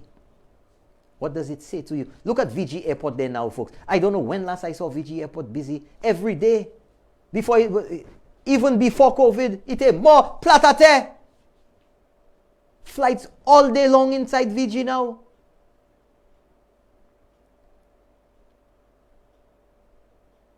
Look at Huanora International Airport. What's going on there? Flights up the wazoo. Huh? What is all of that about? Hotels telling you that they have not had this level of occupancy even before COVID. What is that telling you? It's telling you about the confidence that governments, that airlines, that visitors, that businesses have in St. Lucia, even in the midst of COVID, in the worst of times. It is the worst of times. The whole world lock up, man. Things mash up. And even in all of that, where other countries are balling, in May, St. Lucia has been able to receive, to welcome more tourists coming in at Huanora International Airport than the rest of the OECS combined. Why is that the case? Is it because St. Lucia was the worst prepared? Is it because St. Lucia is doing the right things? Is it because the Prime Minister is talking to the right people, is lobbying, is negotiating, is going out there, is talking, is moving around? That the Minister of Tourism is moving along with his contacts? That St. Lucia, health-wise, is doing what needs to be done? That all of these entities have the confidence level so high in St. Lucia at this time. Well, let me repeat it again, folks. In the month of May, what was it? 40,000, or send me the accurate figures. But anyway, you get the idea. 40,000 visitors coming in Huanora International Airport for May. More visitors coming into St. Lucia in May than the rest of the OECS combined. You think that was an accident? You think that was a mistake? Hotels tell you that they have occupancy now that they did not even see before COVID. You think that's a mistake? And then you heard this ridiculous comment by Ray Charles in that interview with Janeka Simon. You heard that self-indictment by Doc in that interview with JD in 2014. You need any more evidence? Why they don't say that they pleased for the taxi drivers? Huh? If we had 200 cases today, I guarantee you they would have had a press conference already, or one coming tomorrow at 10 o'clock. Nada. News too good. I guarantee you there ain't gonna be no press conference, no kudos, No good news, thank you, Attaboy, for that credit report from Carrie Chris on St. Lucia's finances, on St. Lucia's ability to pay in the midst of COVID, and yet still in the middle of the best of times. Recession in St. Lucia, down the drain, negative growth, record unemployment, roads they're fixing, schools they're fixing, tout bagay pa ka fet.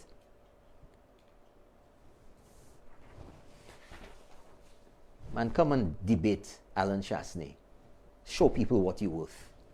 Show people your ability or lack thereof.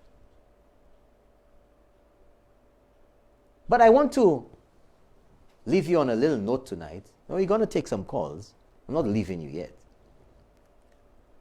At St. Lucian, there were 3 of them working on that celebrity line, Celebrity Millennium, that came in today. The first cruise ship, active cruise ship, in over a year. Let's hear what that St. Lucian employee on that cruise ship had to say today. It was on social media. Let's have it. Hello, everybody. Yo, I'm so happy right now. Who's online right now?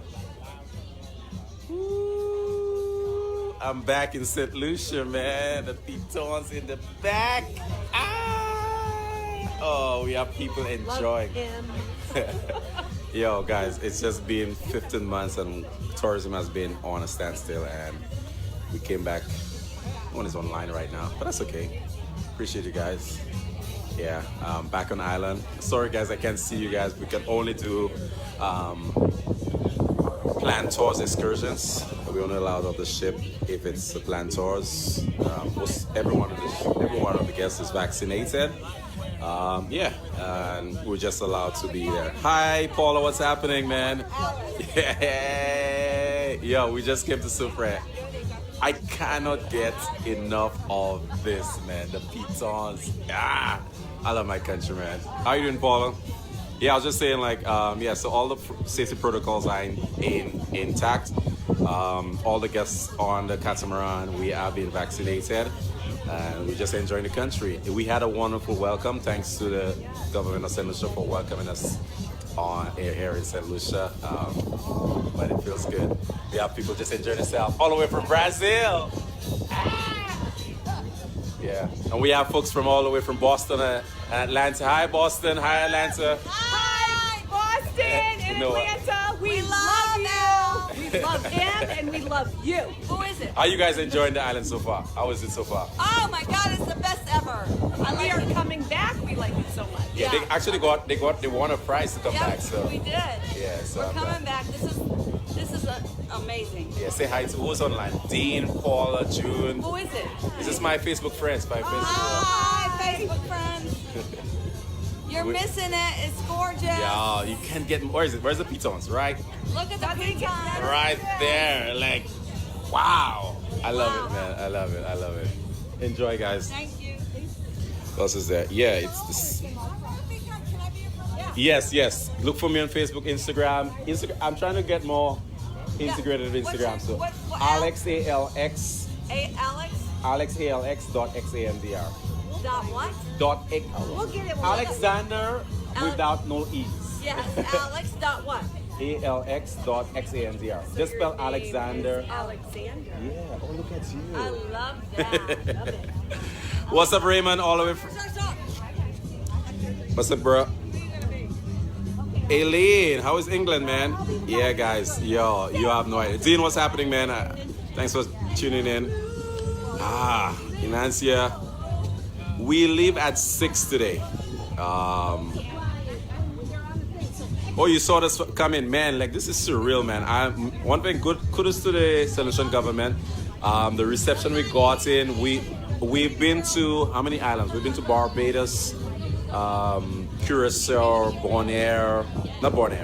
Aruba, and this is the only island, St. Lucia is the only island that gave us this welcome. We had steel band, we had stick walkers, the Prime Minister was there, the Minister of Tourism was there, so I have to give kudos to the St. Lucia government for the way they received us today.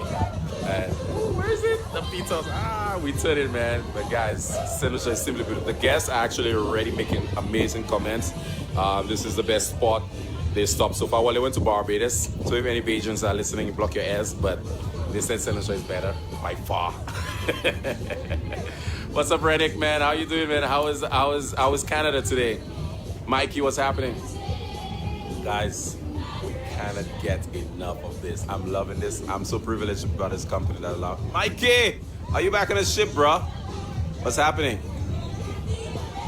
Yeah, I can't get enough of this. What's up, Corey? Are you on board, Corey? Yo, cruise lines are back and I'm excited about it. Can you guys hear me? Because I think it's a little windy. I'm not sure. I can't hear myself, so it might be a little windy. But welcome to my island. Thanks, Corey, man. I'm happy for you, man. I see you getting back on board. Is it Edge or not Edge? I'm thinking Okay, about we'll go. That's said enough. Vista. What's after Vista? That's said enough now, folks. You get the idea. St. Lucian on the ship today, hanging out, happy to be home, even if just for a short while, but happy that things are coming back, things are moving back. And let's take some calls now. Let's take some calls. I think we can handle a few calls tonight. I think it's been very clear what the situation is with St. Lucia, with the economy, with tourism, with moving ahead into the future. 450-0777. Call, let's talk about what's going on. Let's keep it real. I'm sure a lot of what you saw here tonight shocked the bejesus out of you. But I'm only keeping it real. I always say, I present to you the evidence that I use to conduct my own analysis of the paralysis. I give you the opportunity to do the same. Present to you the very same thing. 450-0777. Good night, you're on the air. Let's keep it real. Mr. Williams, good evening. Yes, sir. Good night to you. Yeah. You got the line. Yeah. Talk to questions. me. Yes. Was Dr. Hille and Wali Jufali okay at the time representing the government of St. Lucia? Because Dr. Hille was the High Commissioner. Yes. And Wali Jufali was the maritime officer, International Maritime Organization's permanent representative. So therefore, he was a diplomat representing St. Lucia. Yes. So if that account was open under their name, why can't the High Commissioner now get all the... well, what I'm asking Philip J. Pierre, whether he knew about it, who authorized it, because it was under his watch. Who authorized it? That's what I want to know. That's what I want to know. I don't want to ask the ambassador anything. I want them to answer, because they were the ones there. So the other question, can he transfer money from this account to another account on his own? That is what I want them to answer. It says in the law that to form the account, you must have the approval of the accountant general. You're dealing with the monies of the state. It's in the name of the state. There are implications for that. Who authorized that? Did anybody authorize that? Did the accountant general authorize that? Did Alva authorize it? Did Kenny authorize it? Did Pip organize it? I want to know how much money was transferred into that account. Philip J.P. is the leader now. He have to come clean. Transparency and accountability as a St. Lucian citizen. I want to hear about it. How much money was transferred into that account? Put it up there again. And I want to know how much money, after money was put into that account, was transferred from that account, and into whose account it was transferred, how much was transferred. The two signatories on the account were Dr. Ernest Hilaire and Walid Jufali. Now, okay? Let me ask another question again. at what time was the Labour Party still in power? Yes. When that happened? Or, Yes. they had a change of government. It's not they had, it's one or the other that's in office, you know. They have no such thing as a change of government, you know. Because reason why for that, Mr. William, is that if the UWP was in power, they need to arrest Dr. Hille. Well, that's not in my hands to decide. And I just Put up the letter again and show the date there. Okay. Show the date at the top. That's a crucial thing there. Because if he go and transfer money when his government was not in power. Caller. Ernest Hille left middle of 2015. 2015. Yes. Because he started as, what was it? The head honcho of CIP on the 1st of January 2016. Right? That's November 26, 2014. Okay? So it wasn't UWP got into office in 2016, June. Okay? Okay. Right. All right. So, that letter, Mr. William, the carry Chris? What's that? The carry Chris. The carry Chris, the credit rating for St. Lucia. Okay, I only hope the news news carry tomorrow on all stations. Anyway, thank you very much. Thank you very much, caller. Thank you for keeping it real. 450-0777. Just want you to know, folks, that Marie Fenelon, who won Porky Pig number 2 last week Tuesday, has been in touch with the farmer, the owner of the pig, and has made arrangements to get her pig. Good night, you on the air. Let's keep it real. Yeah, good evening, Mr. Yes, good evening to you. My biggest fear is this. I believe Ernest Hille, Philip J. Pierre, Alpha Baptist, and Kenyan Tierney supposed to be investigated deeply. Because this thing is not like when you used to go to school with a slate, just write on it and wipe it off. And rewrite on it, wipe it off. This is serious. This is government affairs. And nobody is able to give an account of what's happening. When I saw those letters on the TV there, I was surprised to see that. And everything is just pushed under the carpet as though nothing happened. Well, you have the push, the constant call for transparency and accountability from the Kool-Aid squad. Ask Pip about that. And this is only the first. Ask him for the accountability on his side, the transparency. Where is it? This is the first term of Hille's in government, and I'm more afraid of him than any other of the six horses. Because if that is your first term in office as a politician, and you have a black cloud over your head so early as a member of parliament, what if you there for 10, 15 years? I don't know, caller. You That's understand? why we have to. That's You what have we that- have to do. You have that thing about that Jeep. You cannot give an account. You cannot produce something to say that this belongs to you. Well, Now it's we very have that interesting. Very interesting. Juvali accounts, the numbers there, everything. And what is going on in St. Lucia? What is going on? Thank you very much, caller.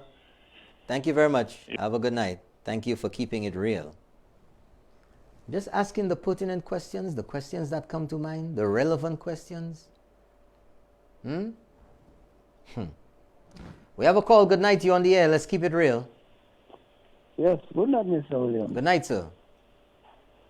I find it very weird that you have that letter only resurfacing now. You find it weird? Yeah, very, very weird. Why is only that? surfacing now. Why is that? Just my feeling. Well, maybe it was only discovered now. Well, okay, I'm happy that you discovered it. And now that your callers are calling in and saying that Ernest Healy should be arrested. And one said, Ernest Healy, Alva Baptiste, Philip J. Pierre, Kenny Anthony should be investigated. Yes. As citizens of St. Lucia, if they don't have answers to the questions that they ask, they can make those statements. But let me ask you, Norbert. Yeah.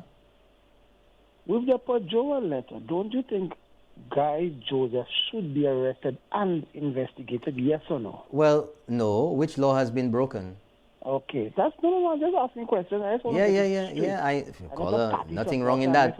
Nothing wrong in that. But you know, I'll take an expression that has been used quite a lot to respond to that. You see that Pajoa letter thing? That dead already, man. That dead. Okay, cool. There's people trying to raise the dead there. Sapani doing. That's fine. That's fine. Okay. Let me ask you, do you think that Alan Chasney and Mark, what's his name? Mark Mirage should be arrested and investigated? Why? You asking me why? Yes. Okay. For the two plot of land in Anne's Galette. Yeah. Don't you think there should be an investigation and an arrest, or one of the other, or both? No, I don't think so. You don't think so? No, I've looked at the evidence that's available extensively, and there is nothing there that suggests any. Hold on, caller. Clean and clear. Hold on, caller. Nothing is wrong. Caller, hold on a second, man. I see absolutely nothing there, and especially in my discussions and questions that I've asked with people who know much more than me about land, there's nothing there I see which requires any arrest or investigation of the individuals. If there are any questions or persons who have title to or believe they have title to or ownership to the property, there is a simple way to resolve this matter, and you'd simply take it to the court. This is not the only situation that something like that has come up. Any parcel of land, anywhere in St. Lucia, where any person believes that they have claim to it at any time, can approach the courts and say, hey, I have this, I have that, and the courts will decide. Plain and simple. All right, fair enough. I want to give somebody else a chance, but let me ask you. Yeah. So in those two instances, you will see nothing wrong, and you just said that. Okay, fine. Yeah. The highway up in Rodney Bay that's being built there. The 4-lane. That highway. Uh-huh. Who's doing that? First Start? I believe First Start is the contractor. Okay. The contract stated when the project is done, it has been certified and up to standard, then moratorium will be paid on the amount that they spent to do the highway. It wasn't 3 months before they start the project or after they sign the contract. They started getting interest on the $50 million already. Caller, I don't know about these minute details of that. You don't know nothing but about hold on. Don't jump and answer for me. I said I know nothing about those fine details of the contract. Okay. But hold on. I'm not finished here yet. But there is nothing unusual or different to the contract that exists with Fresh Start or any other contractor which is not happened in St. Lucia before. There's nothing illegal about it. And if you, hold on, caller, if you can come up with any information that indicates or can prove that there's any illegality or wrongdoing in that, come forward with it. Okay, no problem. All right. Thank you very much, caller. Have a good night. Of that, and then you showed a letter tonight there, and the letter you showed, they have no it doesn't make any sense. But caller, there are ways to ask. Caller, so the letter you caller, hold wrote, on, caller. Caller. You know who wrote the okay, letter? Good night. You have no evidence. Good night. Caller, you ain't going to tell me how to investigate and ask questions, you know. Okay? Been doing that a long time, long before you even call talk shows. Okay? There are ways to investigate and ways to ask questions. And I put it out there that if Philip Pierre, Ray Charles, is campaigning and has been riding the horse of transparency and accountability, then he should have no problem in coming forth with the information regarding that, because he calls for information from this current administration. He wants explanations. But you know what? If he believes it's his right, and you believe it is your right to ask questions, then it is the right of other St. Lucians, like myself and anybody else, to ask questions of these very same people. Nothing wrong in that. They've been in governance, they've been at the head, they've been surrounded, swirling around them by lots of questions about incidents whilst they were at the helm. Nothing wrong in that. The same transparency and accountability that goes for one goes for them too. We have a call? 450-0777. Good night, you're on the air. Let's keep it real. Good night, you're on the air. Nobody there? Good night, Norbert. Yes, sir. How are you doing? I'm doing good. How are you? I'm good. Yes. Now, I'm going to take a different line tonight. Yes. And what I want to speak about is, what do you think the delaying of the calling elections from the anniversary of the previous election, what do you think the ruling government can gain from that? Because I would want to think it's a strategy. Well, you need to think they're actually gaining from that? Caller, there's nothing wrong with it. It's the choice of the Prime Minister.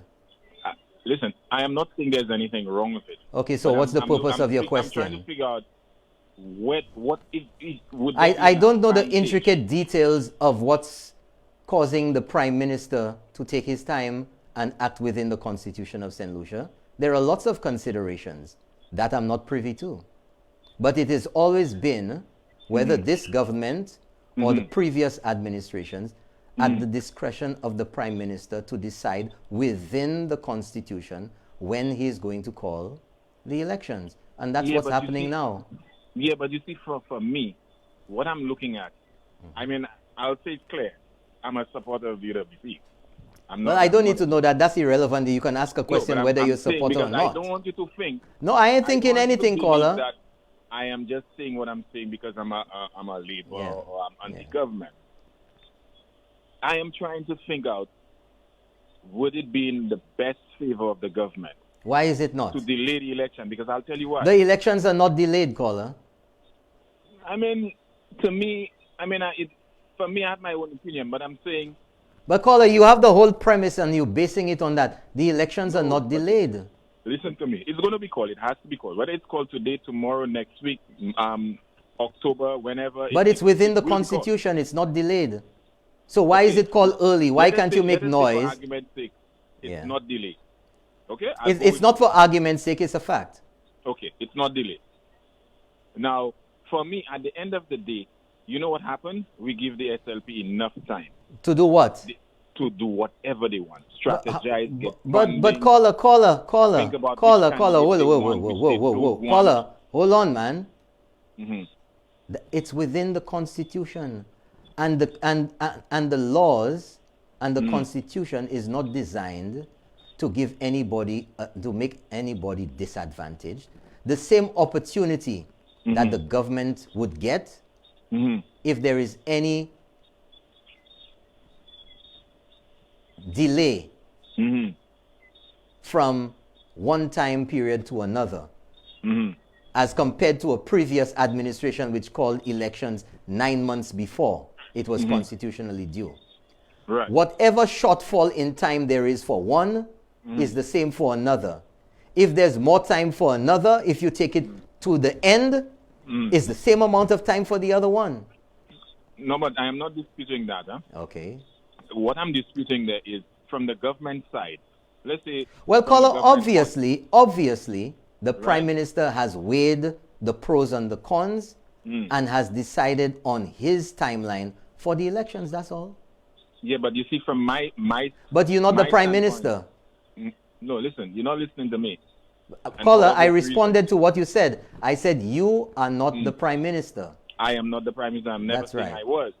What I'm concerned about is you have a situation where the opposition have all the time in the world to recall their candidate, to get funding, to reorganize. Caller, what are you themselves. talking about? Hmm? What are you talking about? You mean you don't get what I'm talking about? No. Seriously, no. You said the opposition has all the time in the world. The same time that the opposition has to strategize and to do anything else, the government side has the same time. Thank you very much, caller. Thanks for keeping it real. We're just going around in circles there now. Everybody has the same time. You call it early, you call it late, you strategize, you decide when you want to do it. That's the system we have now. The previous administration took the liberty to call it early on more than one occasion. Other times people call it closer. It's all up to you. The prime minister has the prerogative within the constitution. Good night, you on the air. Let's keep it real. Good night. Yeah, your humble servant, Mr. Norbert. Good night, sir. How are you? Yes, Skinny. Yes. All these people that they call in and say there's UWP. Don't mind these people, they just find something, Yeah, well, caller, just head him out. Nothing doesn't happen before time. That's right. The Prime Minister will call the election when it is time to call the election. And we're not going nowhere. We're the head, we're not the tail. And we're going to win this election by a large margin. Yeah. I think so. I think the people of St. Lucia well understand the situation, the capabilities of Prime Minister Alan Chasney. Thank you very much, Good caller. night. Bye-bye. Thank you, man. All right. Thanks a lot. Folks, the evidence that I've presented here tonight, I didn't make it up. I didn't concoct it. It didn't just appear under the chair. Reputable agencies, reputable individuals, reputable government. The numbers speak for themselves. The Carrie Chris report that came out today speaks volumes about the ability of this Prime Minister in handling the financial and other affairs of St. Lucia. Indisputable. But if anything, we are left to wonder whether the attacks will start tomorrow on Carrie Chris, as they have against the CDB, against the IMF, against the ECCB, and anybody else, the World Bank, who says anything favorable for St. Lucia or about St. Lucia.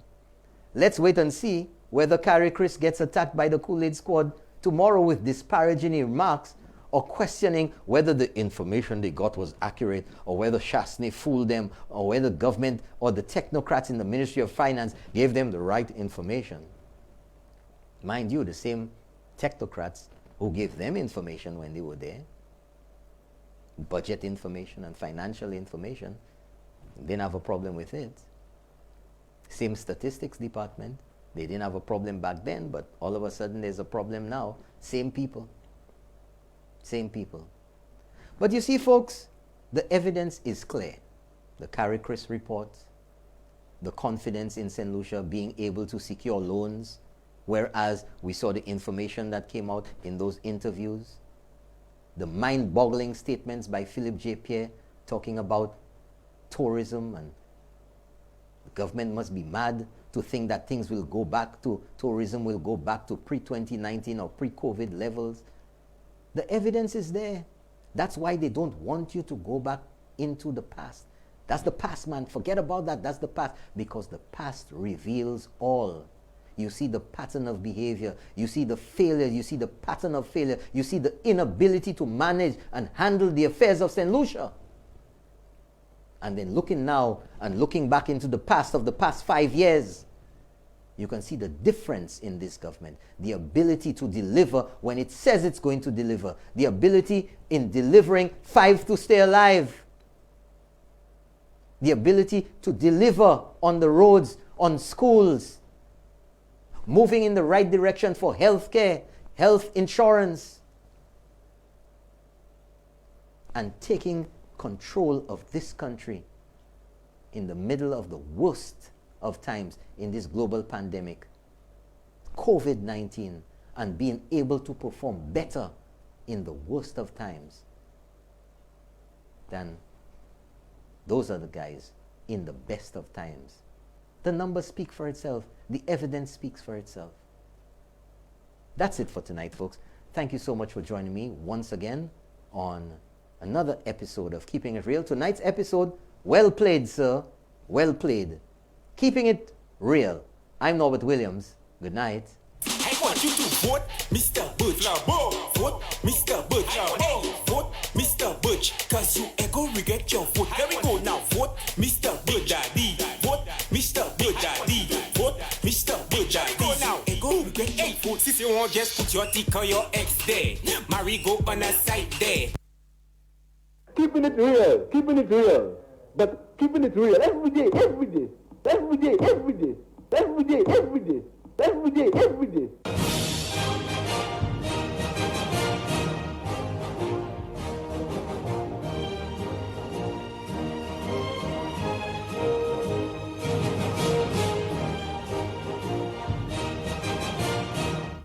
The opinions expressed on this TV program by the hosts, guests, and callers are solely their opinions and responsibility. They do not necessarily represent the views and opinions of Hot 7 TV or its affiliates. Hot 7 TV is the rising star of television in St. Lucia with our stunning 100% HD quality, fresh exciting programming, including a balanced professional newscast. We are now the fastest growing TV station in all time slots on cable. Additionally, over 10,000 households carry our plug and play antennas. Our mobile app has over 11,000 users